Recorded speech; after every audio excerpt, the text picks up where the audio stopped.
তৃতীয় পর্যায়ক্রমিক মূল্যায়ন চতুর্থ শ্রেণীর গণিত বিষয় 2025-এর এটা। আচ্ছা, এখানে তোমরা নাম যেরকম লেখা লিখবে, সময় 90 মিনিট, পূর্ণমান 50। আচ্ছা, প্রথম প্রশ্ন কি বলছে? 1 নম্বরে, এক হলো একটি মৌলিক যৌগিক কোনোটি নয়। এক হচ্ছে মৌলিক এবং যৌগিক কোনোটি নয়। ঠিক আছে, এক মৌলিকও নয়, যৌগিকও নয়। 2 নম্বরে কি বলছে? 0.3কে 0.3কে কি করতে বলেছে? সামান্য ভগ্নাংশ প্রকাশ করলে হবে।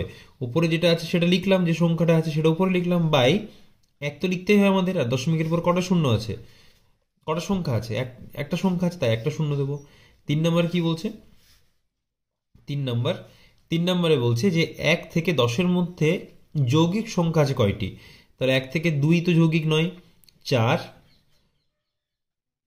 আর কি হচ্ছে 6, 8, 9, কটা হচ্ছে? 4টে হচ্ছে আমাদের যৌগিক সংখ্যা। আচ্ছা, 4 নম্বরে কি বলছে দেখি?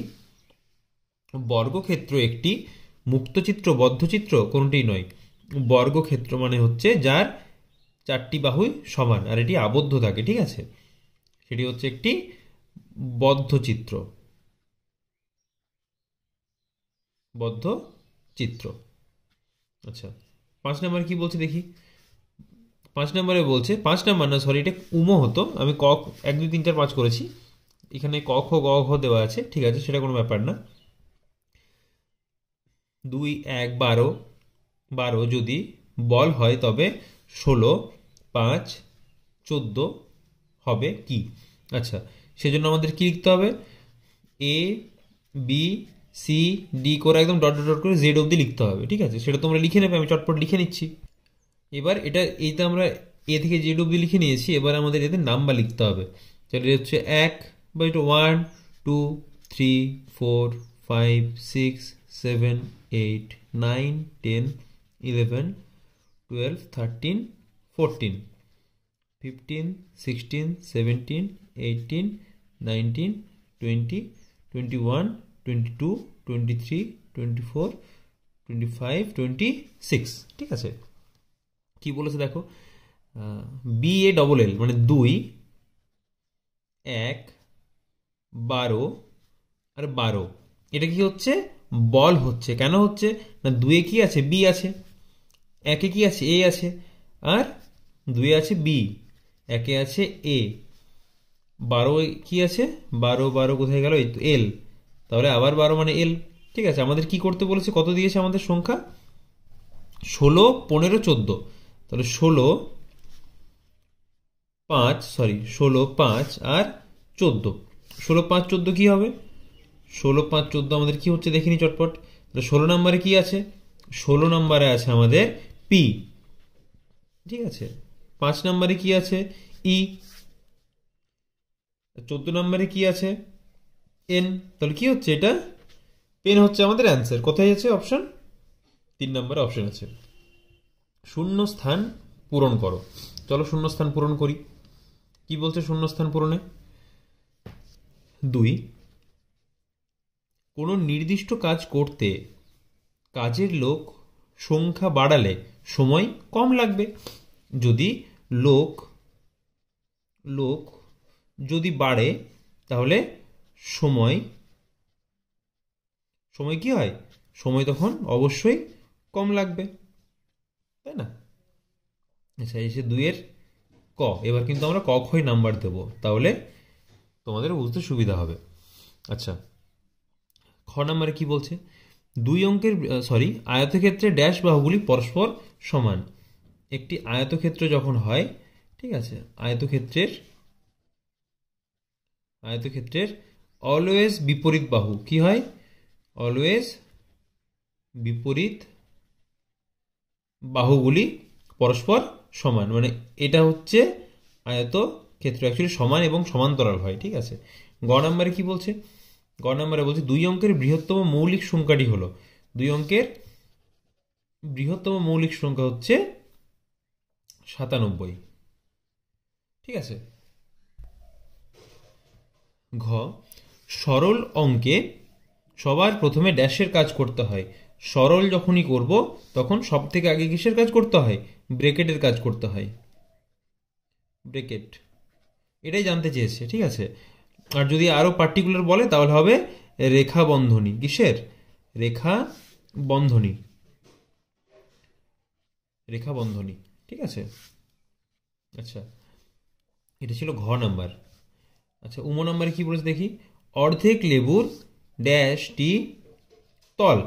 এটা হচ্ছে যদি একটা লেবু হয় এরকম, ঠিক আছে, তাহলে একটা হচ্ছে ওপরে একটা হচ্ছে নিচে, তাহলে এটা হচ্ছে দুটি তল, ঠিক আছে, দুটি তল। তারপর অঙ্ক কি বলছে দেখি, পরের প্রশ্ন কি বলছে দেখো 3 নম্বরে। 3-এর প্রত্যেকটি জোড় সংখ্যাই যৌগিক সংখ্যা, ঠিক না ভুল? অবশ্যই এটি ঠিক, ঠিক আছে। তারপর কি বলছে, 2 হলো সব থেকে ছোট মৌলিক সংখ্যা, এটাও একদম ঠিক। আচ্ছা, তারপরে কি বলছে, গ নাম্বার, যে ত্রিভুজের 3টি বাহুর দৈর্ঘ্য সমান তাকে বলে বিষমবাহু ত্রিভুজ না, তাকে কি বলে? তাকে বলে সমবাহু ত্রিভুজ। সন্দেশের বাক্স একটি আয়তঘনক। সন্দেশের বাক্স একটি আয়তঘনক। সন্দেশের বাক্স যদি আয়তঘনক তো হবে না, সন্দেশের বাক্স একটি ঘনক, এটা হচ্ছে একটা আয়তঘনক। টেবিলের উপরিতল বক্রতল, একদম না, টেবিলের উপরিতল কি হবে? সমতল হবে। ঠিক আছে, দেখি পরের প্রশ্ন কি বলছে। পরের প্রশ্ন কি বলছে দেখি। প্রথমেই বলছে, বিন্যাস দেখে ফাঁকা ঘরে পরের দুটি সংখ্যা বসাও। আচ্ছা, তাহলে বিন্যাস দেখে কি কি আছে দেখি আমরা আগে। 2, 3, 4, 6, 8, 2, 3, 4, 6, 8, 10, 12। কেন 10, 12 হলো? কারণ সবার সাথে সবার ওয়েট 2, 3, 4, 6, এখানে এটা 10, 12 হবে না। আমি ভেবেছিলাম 2-এর ডিফারেন্স, আমি তো ভালো করে লক্ষ্যই করিনি। এইভাবেই কিন্তু পরীক্ষায় ভুল হয়, ঠিক আছে। দেখো, 2-এর ডাবল কত হচ্ছে? 4, 3-এর ডাবল কত হচ্ছে? 6, 4-এর ডাবল কত হচ্ছে? 8, তাহলে 6-এর ডাবল কত হবে এখানে? এখানে হবে 12, ঠিক আছে। আর 8-এর ডাবল কত হবে এখানে? 8-এর ডাবল হবে 16, ঠিক আছে। আচ্ছা, 2 নম্বরে কি বলছে, মানে ঘতে কি বলছে? এটা হচ্ছে ক ছিল, এটা ছিল ক। আচ্ছা, দেখো 2 নম্বরে বা খ নম্বরে বলছে A Z B Y C X D W E V. তারপর কি হবে? A B C D E, এখানে হবে এফ। আর উল্টো দিক থেকে করলে কি হয়? P Q R S T U V W X Y Z. তাহলে ভি এর আগে কি হচ্ছে? ইউ হচ্ছে, তাহলে এফ ইউ হবে অ্যান্সার। ও আচ্ছা, আরেকটা লিখতে হবে, তাহলে ই এফ জি। আর এখানে কি হবে? টি। জি এর পরে হবে টি, কারণ T U V W X Y Z, ঠিক আছে। এটা হবে A B C D E F G H. একটা অ্যালফাবেট সোজা দিক থেকে আছে, একটা উল্টো দিক থেকে আছে, ঠিক আছে। গ নম্বরে কি বলছে দেখি। 71, 63, আচ্ছা 71, 63, 55, 47, 39 ড্যাশ ড্যাশ। দেখো এটা কিরকম হয়েছে। 7, 10, 70, তার সাথে 1 যোগ হয়েছে, অর্থাৎ 10 গুণিত 7 যুক্ত 1, ঠিক আছে। তাহলে 7, 10, 70 আর সাথে 1 মানে 71। আবার কি হয়েছে, এখানে 1 কমে গেছে, মানে 10 গুণিত 6 যুক্ত আবার 3 হয়েছে। কেন? 1, 3 সব একটা একটা করে বাদ আছে। আবার 10 গুণিত 5 মানে হচ্ছে 50 যুক্ত 5, এটা কি হয়েছে? 10 গুণিত 4 যুক্ত 7, ঠিক আছে। 10 গুণিত 3 যুক্ত 9। এবার কি হবে? 9-এর পর কি হয়? 11। তাহলে 10 গুণিত 2 যুক্ত 11, তাহলে 10 2 20 আর 11 হচ্ছে 31। তারপরটা কি হবে? 10 গুণিত 1 যুক্ত 13, তাহলে এটা কত হবে? 23। ঠিক আছে, তাহলে 31 আর 23 হচ্ছে আমাদের অ্যান্সার। অনেকে ডিফারেন্স বের করে করেও করতে পারো, একটা অঙ্ক বিভিন্নভাবে করা যায়, উত্তর একই এলেই হলো আমাদের। আচ্ছা, ঘ নাম্বারে কি বলছে? ঘ নাম্বারে বলছে ইএন, আচ্ছা E N F N G M H M I O dash dash. দেখো এটা কি হচ্ছে, E F G H I, তাহলে এখানে তো আমরা পেয়ে গেলাম জে আর কে হবে, তাহলে এটা রিপিট হচ্ছে, এটাও রিপিট হচ্ছে, তাহলে ও তো রিপিট হবে। ঠিক আছে, ও রিপিট হয়েছে। আবার ও এর পরে কি হচ্ছে, পি, তাহলে কে পি হবে হিসাব অনুযায়ী। কিন্তু এই প্যাটার্নটা এরকম থাকে না, এখানে এম থাকে আর এখানে এন থাকে। ঠিক আছে, এম এন ও পি এভাবে হয়ে হয়ে যায়। এখানে একটু উল্টো পাল্টা কেন আছে সেটা আমিও বুঝতে পারলাম না। এই ধরনের অঙ্কতে কখনো কিন্তু এই জিনিসটা থাকে না যে আগে পরে আগে পরে, তাহলে ও এখানে দেওয়া উচিত নয়। যদি এটা উল্টো দিকে যাচ্ছিল তাহলে এন এম তার তার আগে যেটা হতো সেটা হতো। ঠিক আছে, যেমন এল হতো, তাহলে এখানে তাহলে আই এল হওয়া উচিত ছিল। বিষয়টা বুঝতে পারছো? মানে দুটো সেম দিকে যাবে, একটা একবার এদিকে একবার এদিকে, এরকম হবে না। হয় এনটা একদম উল্টো দিকে হয়ে হয়ে যাবে, বা এনটা সোজা হয়ে যাবে। ঠিক আছে, ই হয় উল্টো দিকে যাবে বা ই সোজা হয়ে যাবে, এরকম। তাহলে হিসাব মতো আমাদের এখানে কেপি হওয়ার কথা, আমরা কেপি লিখলাম আপাতত। ঠিক আছে, এই কোশ্চেনটা নিয়ে কনফিউশন থেকেই গেল। চলো পরের প্রশ্ন কি বলছে দেখি। 91 86 81 76 71 ড্যাশ ড্যাশ, দুটি শূন্যস্থান আছে। ঠিক আছে, আচ্ছা দেখো এর সাথে এর কত ডিফারেন্স, 5। এর সাথে কত ডিফারেন্স, 5। এটাও 5, এটাও 5, তাহলে এখানে কি হবে, এখানে হবে এর সাথে যদি 5 বিয়োগ করি কত হচ্ছে, 66। আর এখানে হচ্ছে 61। দেখো একটা সহজ প্যাটার্ন, 1 6 1 6 1 6 1 এইভাবে। ঠিক আছে, 9 8 8 7 7 7 6 6 এভাবে হয়ে যাবে। 5 দিয়ে থাকলে খুব সুবিধা যে কোনো ক্ষেত্রেই, গুণ যোগ ভাগ বিয়োগ সব কিছুতেই 5 থাকলে খুব সুবিধা। কিন্তু যমজ মৌলিক সংখ্যা কাকে বলে? আচ্ছা, যে দুটি সংখ্যার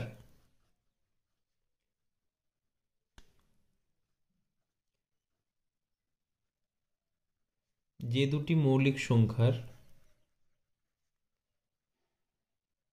যে দুটি মৌলিক সংখ্যার বিয়োগফল বিয়োগফল 2। ঠিক আছে, বিয়োগফল 2, এটা নিয়ে আমাকে আবার একজন কমেন্ট করেছিল। আমি বিষয়টা হয়তো সেদিন ভুল বলেছিলাম, মানে বলেছিলাম এক, আর সে হয়তো আলাদা বুঝেছিল, তো আমি হয়তো আলাদা বোঝাতে চেয়েছিলাম। আচ্ছা, এটা কমপ্লিট করে নি, যে তাকে যমজ মৌলিক সংখ্যা বলে, যমজ মৌলিক সংখ্যা বলে। ঠিক আছে, আচ্ছা তো আমি বলেছিলাম যে ডিফারেন্স, উদাহরণস্বরূপ বলে দিই, 43 আর 41। তাহলে 43 আর 41-এর মাঝে এখানে কি সংখ্যা হবে? 43 আর 41-এর মাঝে একটা সংখ্যার পার্থক্য আমি বলেছিলাম 42, এই মাঝে একটা সংখ্যার পার্থক্য, সেটা হয়তো তিনি বুঝেছিলেন যে তাদের বিয়োগফল 1। এটা কখনোই নয়। ঠিক আছে, আচ্ছা এটা ক হলো। খ নম্বরে কি আছে? খ নম্বরে বলছে এরাটোস্থেনিসের চালনী বলতে কি বোঝো? এরাটোস্থেনিসের চালনী হচ্ছে 1 থেকে 100 পর্যন্ত মৌলিক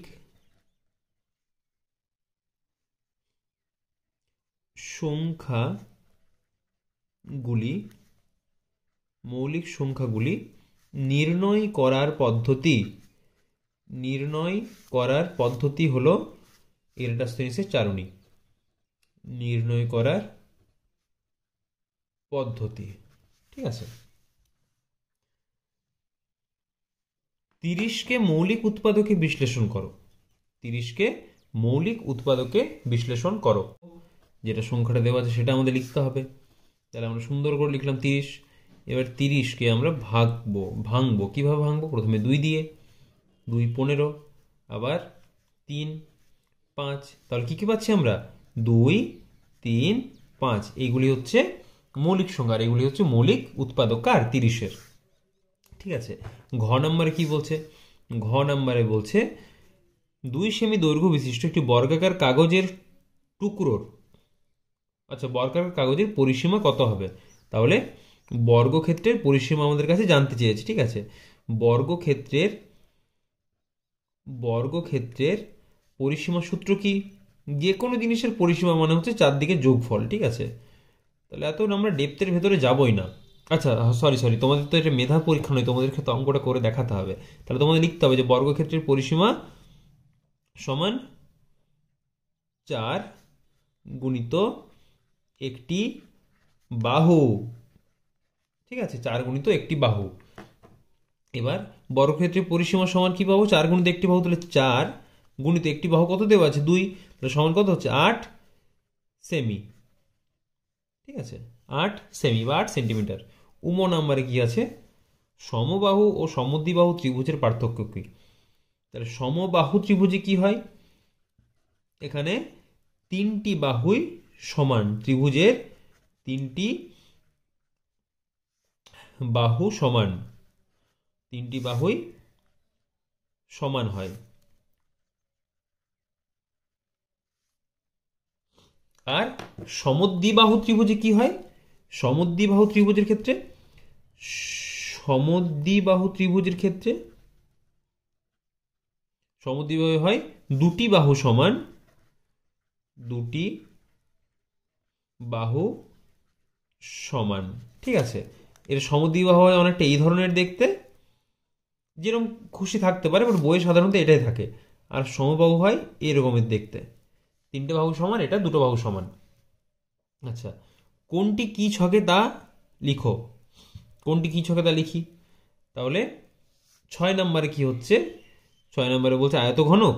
আচ্ছা, আয়তঘনক, ঘনক, আর একটা হচ্ছে গোলক। গোলক, ঠিক আছে, কি কি বলেছে দেখি। আয়ত, ঘনক, গোলক। রসগোল্লা, রসগোল্লা কি হচ্ছে? এটা হচ্ছে রসগোল্লা। 1 নম্বরে হয়ে গেল। 2 নম্বরে কি আছে? টিফিন বাক্স। টিফিন বাক্স তো আয়তকার হয়, তাহলে এটা হচ্ছে টিফিন বাক্স। ঠিক আছে, আচ্ছা তারপরে কি হচ্ছে? লুডোর ছক্কা। লুডোর ছক্কা হচ্ছে, লুডো আমি সংক্ষেপে লিখে দিলাম। লুডোর ছক্কা হচ্ছে, আচ্ছা পুরোটাই লিখে দিই। লুডোর ছক্কা হচ্ছে, তো এটাই কেন বাদ থাকে? লুডোর ছক্কা হচ্ছে কি হচ্ছে? ঘনক হচ্ছে। ঠিক আছে, আচ্ছা আর কি আছে? পাতিলেবু। পাতিলেবু কি হবে? পাতি লেবু। আর বই, বই হচ্ছে আয়তঘনক। ঠিক আছে, তারপরের প্রশ্ন কি আছে দেখি। তারপরের প্রশ্ন কি বলছে? নিচের সমস্যাগুলো সমাধান করো। 5 গুণিত 4 সমান 20। 4টে প্রশ্ন আছে সম্ভবত, হ্যাঁ 4টে প্রশ্ন আছে, এক একটা 5 করে। একটি আয়তাকার বাগানের দৈর্ঘ্য 20 মিটার এবং প্রস্থ 15 মিটার। বাগানের চারিদিকে বেড়া দিতে মোট কত মিটার বেড়ার প্রয়োজন হবে? বাহ, সুন্দর অঙ্ক। দেখো, ক, চারিদিকে বেড়া মানে আয়তক্ষেত্রের, প্রথমে তোমরা লিখবে যেটা দেওয়া আছে, আয়তক্ষেত্রের দৈর্ঘ্য সমান 20 মিটার, আয়তক্ষেত্রের প্রস্থ সমান 15 মিটার। তারপর এখান থেকে করবে যে আয়তক্ষেত্রের পরিসীমা। পরিসীমা সূত্র কি? 2 গুণিত দৈর্ঘ্যযুক্ত প্রস্থ। তাহলে 2 গুণিত দৈর্ঘ্য কত দেওয়া আছে? 20, প্রস্থ কত দেওয়া আছে? 15, সমান 2 গুণিত 20 আর 15 যোগ করলে কত হচ্ছে? 35। সমান কত অ্যান্সার পাচ্ছি আমরা? 70। তাহলে 70 মিটার বেড়ার প্রয়োজন। ঠিক আছে, 70 মিটার বেড়ার প্রয়োজন। দেখো অঙ্ক কি বলছে। খ নাম্বারে কিছু খাবারে, অঙ্ক কি বলছে দেখো, কিছু খাবারে 10 জন লোকের 20 দিন চলে, তাহলে 20 জন লোকের কতদিন চলবে? তাহলে প্রথমে কি লিখতে হয়? জনসংখ্যা। প্রথমে লিখতে হয় জনসংখ্যা, কেননা জনসংখ্যা দুবার দেওয়া আছে। আর এদিকে লিখতে হয় দিন সংখ্যা। দিন সংখ্যা। আচ্ছা, এবার কি করবো আমরা? জনসংখ্যা কত দেওয়া আছে? জন আছে 10 জন, তার কতদিন চলে? 20 দিন চলে, তাহলে 20 জন লোকের কতদিন চলবে? আরে এটা তো একদম মানে সোজা সাপটা জিনিস, তাকে দেখে বোঝা যাচ্ছে এত সহজ অঙ্কটা। কিন্তু ধরো না তুমি 10 টাকায় 20টা চকলেট পাও, তাহলে 20 টাকায় কটা পাবে? ডবল পাবে তার। কিন্তু আমাদের করতে বলেছে ঐকিক নিয়মে, তাহলে লিখতে হবে যে 10 জনের খাবার চলে 20 দিন। সুন্দর। তাহলে 1 জনের খাবার চলে 10 গুণিত 20 দিন, তাহলে 20 জনের খাবার চলে 10 গুণিত 20 বাই 20। ঠিক আছে, কত হচ্ছে এটা? কাটাকাটি হয়ে গেল, তাহলে 10 দিন চলবে। যেমন বললাম, যেটা যদি ডবল এটা হাফ হয়ে যাবে, সে একই রকম ব্যাপার। ঠিক আছে, তাহলে অতএব দিয়ে উত্তর লিখে দাও যে 20 জনের খাবার 10 দিন চলবে। ঠিক আছে, হ্যাঁ চলবেটা আর লিখতে মন যাচ্ছিল না। চলো তারপর 3 নাম্বার, সরি গ হতো, ঠিক আছে কোই বাত নেই। রহিম 8 প্যাকেট বিস্কুট কিনে এনে 3 প্যাকেট তুলে রাখলো। আচ্ছা, বাকি প্যাকেটের বিস্কুট 10 জন ছেলেমেয়ের মধ্যে সমান ভাগে ভাগ করে দিল। প্রত্যেক প্যাকেটে 12টি করে বিস্কুট আছে, প্রত্যেক ছেলেমেয়ে কতগুলো করে বিস্কুট পেল? আচ্ছা, তাহলে প্রথমে ছিল 8 প্যাকেট বিস্কুট, তাহলে 8 প্যাকেট বিস্কুট আছে, তার থেকে 3 প্যাকেট বিস্কুট তুলে রাখলো, তাহলে মোট আছে এখন 5 প্যাকেট বিস্কুট। এবার 5 প্যাকেট কি বলছে? প্রতিটি প্যাকেটে আছে কত বিস্কুট? 12টি করে বিস্কুট, তাহলে টোটাল আছে 60টা বিস্কুট সেখানে। ঠিক আছে, এবার 60টা বিস্কুট যদি থাকে, এক একটা ছেলে মেয়ে কত করে পেয়েছে? 10 জন ছেলে মেয়ের মধ্যে সমান ভাগে ভাগ করে দিয়েছে। তাহলে 60কে যদি 10 দিয়ে ভাগ করি আমরা, কত হচ্ছে? 60কে 10 দিয়ে ভাগ করলে হচ্ছে 6। ঠিক আছে, যাই হোক করতে হবে তাই করলাম, নইলে আমি এখানে 0 0 আর 1 6 কেটে দিতাম। যাই হোক, ওটা মানে আমার নিয়ম, আর ওটা পরীক্ষায় চলবে না সেরকম একটা নিয়ম। যাই হোক 4 নম্বরে দেখি, তাহলে এখানে 6টা করে পাবে। ঠিক আছে, রতন কাকু গত 3 সপ্তাহে মোট কি করেছে? রতন কাকু এতটি খবরের কাগজ বিলি করেছেন। আচ্ছা, তিনি একদিনে কতগুলো কাগজ বিলি করেছেন? মৌলিক উৎপাদকের সাহায্যে বিশ্লেষণ করে হিসাব করবে। ঠিক আছে, চলো তাই করি। তাহলে রতন কাকু গত 3 সপ্তাহে মোট, 3 সপ্তাহ মানে কত দিন? 3 সপ্তাহ সমান হচ্ছে 7 গুণিত 3 সমান হচ্ছে 21 দিন। এবার 21-এর মৌলিক উৎপাদকে বিশ্লেষণ হবে, তাহলে প্রথমে হবে 3, তারপরে 7, সে একই রকম ভাবে একবার 3 আর একবার 7, 4 5 1 5, আর এখানে 7, তাহলে 3 15 3-এ 45, 1 নামলো 0, আর এটা হচ্ছে 5, আবার 7 দিয়ে 7 2-এ 14, 1 0, তাহলে 10 7 1-কে 7, 3 5-এ 35, সরি হ্যাঁ 3 10 5 35, 7 5-এ 35, তাহলে 215। তাহলে অ্যান্সার হচ্ছে 215টি খবরের কাগজ বিলি করেছেন। আর অঙ্ক আছে কি? না, আর নেই। তাহলে অঙ্ক তোমাদের এইটুকুই ছিল। ঠিক আছে।